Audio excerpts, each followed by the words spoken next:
Good morning students.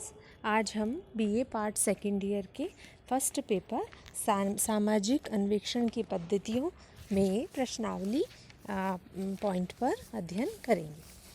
तो प्रश्नावली नाम से ही स्पष्ट है प्रश्नों की सूची। अनुसंधानकर्ता सूचनादाता से जानकारी प्राप्त करने के लिए प्राथमिक सामग्री प्राप्त करने के लिए कई तरीकों का उपयोग करता है। इसके अंतर्गत ही एक जो इसका प्रविधि है वो है प्रश्नावली। प्रश्नावली प्रश्नों की सूची होती है। यह एक क्रमबद्ध सूची होती है जो कि अनुसूची के ही समान है। हमने लास्ट क्लास में अनुसूची के बारे में पढ़ा था कि अनुसूची भी एक प्रश्नों की ही सूची होती है, परंतु प्रश्नावली और अनुसूची में यह अंतर है कि प्रश्नावली जो है वो प्रश्नों की एक सूची है जिसे डाक द्वारा उत्तरदाता के पास उत्तर प्राप्त करने के लिए भेजा जाता है। इसमें उत्तरदाता इसे स्वयं भरता है और पुनः डाक के द्वारा ही अनुसंधानकर्ता के पास इसे भेजता है, जबकि अनुसूची प्रश्नों की ही सूची होती है, लेकिन इसे स्वयं उत्तरदाता ना भर के अनुसंधानकर्ता ही उत्तरदाता के पास जाता है और उसके प्रश्नों को पूछकर वह भरता है। तो इस प्रकार इसमें अंतर यह आ गया कि इसमें अनुसंधानकर्ता भरता है अनुसूची में, जबकि प्रश्नावली में उत्तरदाता भरता है। तो स्पष्ट है कि इस तरह की यदि हम प्रश्नावली प्रविधि का उपयोग करते हैं तो इसमें जो हमारे उत्तरदाता होंगे वो शिक्षित होने चाहिए। तो प्रश्नावली ही पॉइंट को आगे बढ़ाते हुए मैं ये बताना चाहूँगी कि प्रश्नावली की जो है वो प्रश्नावली और अनुसूची को एक दूसरे के पूरक मानते हैं। किसी भी सामाजिक समस्या को न केवल क्षेत्रीय स्तर पर अध्ययन करने के लिए अपितु दूर दूर के देशवासियों के स्तर पर अध्ययन करने के लिए भी प्रश्नावली ही एक महत्वपूर्ण विधि होती है, क्योंकि इसमें हम डाक द्वारा भेज सकते हैं तो एक विस्तृत क्षेत्र में हम इससे सूचना प्राप्त कर सकते हैं। तो सामाजिक अध्ययनों के क्षेत्र में जहाँ तथ्यात्मक अथवा विचार संबंधी जानकारी प्राप्त करना ही आवश्यक है, प्रश्नावली अत्यधिक महत्वपूर्ण यंत्र मानी जाती है। यह विभिन्न दोषों के होते हुए भी डाक द्वारा प्रेषित स्वयं भरी जाने वाली प्रश्नावली समाजशास्त्रीय शोध में एक उपयोगी प्रविधि है। नेक्स्ट हम बात करते हैं प्रश्नावली का अर्थ एवं परिभाषा। तो प्रश्नावली विभिन्न प्रश्नों की एक व्यवस्थित सूची है। इसका उद्देश्य अध्ययन विषय से संबंधित व्यक्तियों से डाक द्वारा सूचनाएं प्राप्त करके प्राथमिक तथ्यों का संकलन करना होता है। जब अध्ययन विषय विस्तृत क्षेत्र में फैले हुए व्यक्तियों से संबंधित होता है और जिनसे प्रत्यक्षतः मिलकर सूचनाएं प्राप्त करना कठिन कार्य होता है, तो ऐसी स्थिति में हम प्रश्नावली प्रविधि का ही उपयोग करते हैं, जिसमें डाक द्वारा कठिनाइयों का निवारण कर लिया जाता है। डाक द्वारा हम प्रश्नावली को भेज देते हैं और प्रश्नावली के द्वारा ही हम एक विस्तृत क्षेत्र की जानकारी प्राप्त कर देते हैं और यह साक्षात्कार प्रविधि का एक विकल्प भी माना जाता है। तो डाक द्वारा इसका प्रयोग किया जाता है, इसलिए इसे डाक द्वारा प्रेषित प्रश्नावली भी कहते हैं।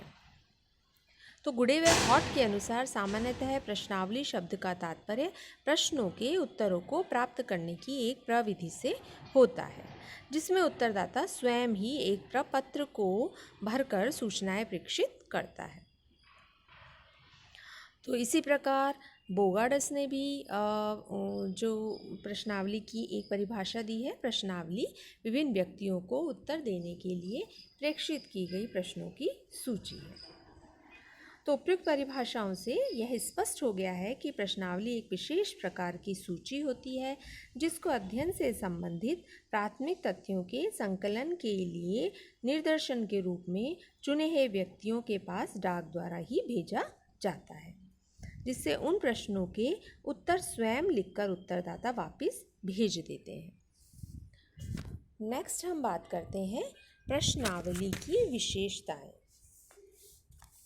तो प्रश्नावली की विशेषताओं में सबसे पहले इसकी विशेषता है कि प्रश्नावली प्रश्नों की एक व्यवस्थित सूची है जिसमें अध्ययन विषय से संबंधित सूचनाओं को प्राप्त करने के लिए अनेक प्रश्न होते हैं। इसे सूचनादाताओं के पास डाक द्वारा ही भेजा जाता है, लेकिन कुछ परिस्थितियों में उसका वितरण व्यक्तियों द्वारा भी किया जाता है। प्रश्नावली का प्रयोग केवल शिक्षित व्यक्तियों से सूचना प्राप्त करने के लिए ही किया जाता है। अशिक्षित व्यक्तियों पर इसका कोई उपयोग नहीं होता है। इसी प्रकार प्रश्नावली का प्रयोग एक विस्तृत क्षेत्र में फैले हुए लोगों से सूचनाएं प्राप्त करने के उद्देश्य से किया जाता है, जहां साक्षात्कार द्वारा सूचनाएं प्राप्त करना संभव नहीं होता है। नेक्स्ट हम बात करते हैं उत्तरदाता द्वारा भरी हुई प्रश्नावली को डाक द्वारा ही वापस अध्ययनकर्ता के पास भेजा जाता है।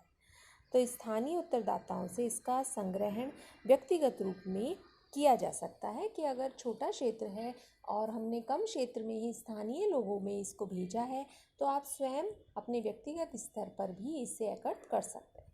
अथवा विस्तृत क्षेत्र के लिए तो बहुत उपयोगी प्रविधि है ही, क्योंकि इसमें सूचनाओं को प्राप्त किया जाता है। तो प्रश्नावली आवश्यक रूप से सूचनादाता द्वारा ही भरी जाती है। प्रश्नावली के प्रश्न जो हैं वो सरल एवं स्पष्ट भाषा में होते हैं, जिससे उत्तरदाता आसानी से इनका उत्तर दे सके। नेक्स्ट हम बात करते हैं प्रश्नावली के प्रकार। तो अलग अलग समाजशास्त्री जो थे उन्होंने प्रश्नावली के अलग अलग प्रकारों के बारे में बताया। जैसे लुंडबर्ग के अनुसार प्रश्नावली दो प्रकार की थी, तथ्य संबंधी प्रश्नावली और मत व मनोवृत्ति संबंधी प्रश्नावली। तथ्य संबंधी यानी कि जिसमें सामाजिक तथ्यों से संबंधित सामग्री को एकत्र किया जाता है, जबकि मत व मनोवृत्ति संबंधी जो प्रश्नावली है इसे मतदाताओं की राय, रुचियों, विचारों, मनोवृत्तियों को जानने के लिए प्रयुक्त होती है। तो पी.वी. यंग के अनुसार जो इसकी प्रश्नावली थी वो दो प्रकार की थी, संयोजित प्रश्नावली एवं असंयोजित प्रश्नावली। लेकिन प्रश्नावली के जो प्रकार देखे गए सभी समाजशास्त्रियों के मतों को ध्यान में रखते हुए, तो वो था फर्स्ट संचरित प्रश्नावली। इसके अंतर्गत संचरित प्रश्नावली उसे कहा जाता है जिसकी रचना अनुसंधान प्रारंभ करने के पूर्व कर ली जाती है और बाद में इसमें कोई परिवर्तन नहीं होता है। तो ऐसी प्रश्नावलियाँ जो होती है इसका प्रयोग बहुत ही विस्तृत क्षेत्र के अध्ययन के लिए किया जाता है। इसमें प्राथमिक सूचनाओं के एकत्रीकरण के लिए अथवा संकलित सूचनाओं की पुनः परीक्षा के लिए इन प्रश्नावलियों का प्रयोग किया जाता है। तो अध्ययन का उद्देश्य सामाजिक एवं आर्थिक घटनाओं के संबंध में सूचनाएं एकत्र करना होता है। तो इस प्रकार संचरित प्रश्नावलियों में जिन प्रश्नों का समावेश किया जाता है वे अत्यधिक निश्चित, क्रमबद्ध, स्पष्ट होते हैं तथा प्रत्येक उत्तरदाता के लिए इसकी प्रकृति समान होती है, जिसके कारण प्रश्नावली से प्राप्त उत्तरों का वर्गीकरण करना सरल हो जाता है। प्रायः प्रश्नावलियों का प्रयोग किसी समूह की सामाजिक आर्थिक विशेषताओं के अध्ययन के लिए भी किया जाता है।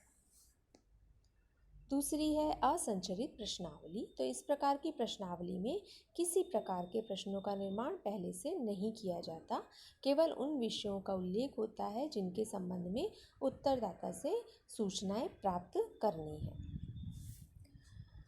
नेक्स्ट हम बात करते हैं प्रतिबंधित प्रश्नावली। तो प्रतिबंधित प्रश्नावली ऐसी प्रश्नावली होती है जिसके अंतर्गत प्रत्येक प्रश्न के सामने उसके अनेक संभावित उत्तर दे दिए जाते हैं तथा उत्तरदाता को उन्हीं उत्तरों में से किसी एक उत्तर को चुनकर अपने विचारों को अभिव्यक्त करना होता है। तो इस प्रश्नावली में प्रश्नों के उत्तर सीमित कर दिए जाते हैं तथा उत्तरदाता अपना स्वतंत्र मत देने की छूट नहीं होती है। वह केवल पूर्व निर्धारित उत्तरों में से ही किसी एक उत्तर के सामने अपनी सहमति प्रकट कर सकता है। जैसे अगर हम इसको एक उदाहरण से स्पष्ट करें तो आप, जैसे मेरा प्रश्न होगा, आप शिक्षा को कितना महत्व देंगे? तो मैंने इसमें 3 ऑप्शन दे दिए हैं, बहुत ज़्यादा, दूसरा साधारण और तीसरा बिल्कुल नहीं। तो उत्तरदाता इन 3 प्रश्नों तक के उत्तर तक ही वह सीमित हो गया, उसे इन्हीं तीनों में से उत्तर देने हैं, इसलिए यह एक बंद प्रश्नावली है। नेक्स्ट हम बात करते हैं खुली अथवा अप्रतिबंध प्रश्नावली। तो इस प्रकार की प्रश्नावली में उत्तरदाता अपनी इच्छा अनुसार भी कुछ उत्तर दे सकता है। प्रत्येक प्रश्न में सामने कुछ रिक्त स्थान छोड़ दिए जाते हैं जिसमें उत्तरदाता अपनी इच्छा अनुसार उत्तर लिख सकता है। नेक्स्ट है चित्रमय प्रश्नावली। चित्रमय प्रश्नावली साधारणतः अशिक्षित समूह के लिए की जाती है। इसमें प्रश्नों के संभावित उत्तर चित्र द्वारा प्रकट कर दिए जाते हैं। तो उत्तरदाता उन चित्रों को देखकर अपने उत्तर के चयन के लिए किसी चित्र पर निशान लगा देता है। नेक्स्ट है मिश्रित प्रश्नावली। तो मिश्रित प्रश्नावली में सभी प्रकार की प्रश्नावलियों का मिश्रण होता है। इसमें प्राय खुले व बंद सभी प्रकार के प्रश्न होते हैं। तो इस प्रकार आज हमने प्रश्नावली का अर्थ व परिभाषा पढ़ी, इसकी विशेषताएं पढ़ी, इसके प्रकारों के बारे में अध्ययन करा। नेक्स्ट क्लास में हम अच्छी प्रश्नावली की क्या क्या विशेषताएं होती है उसके बारे में अध्ययन करेंगे। धन्यवाद।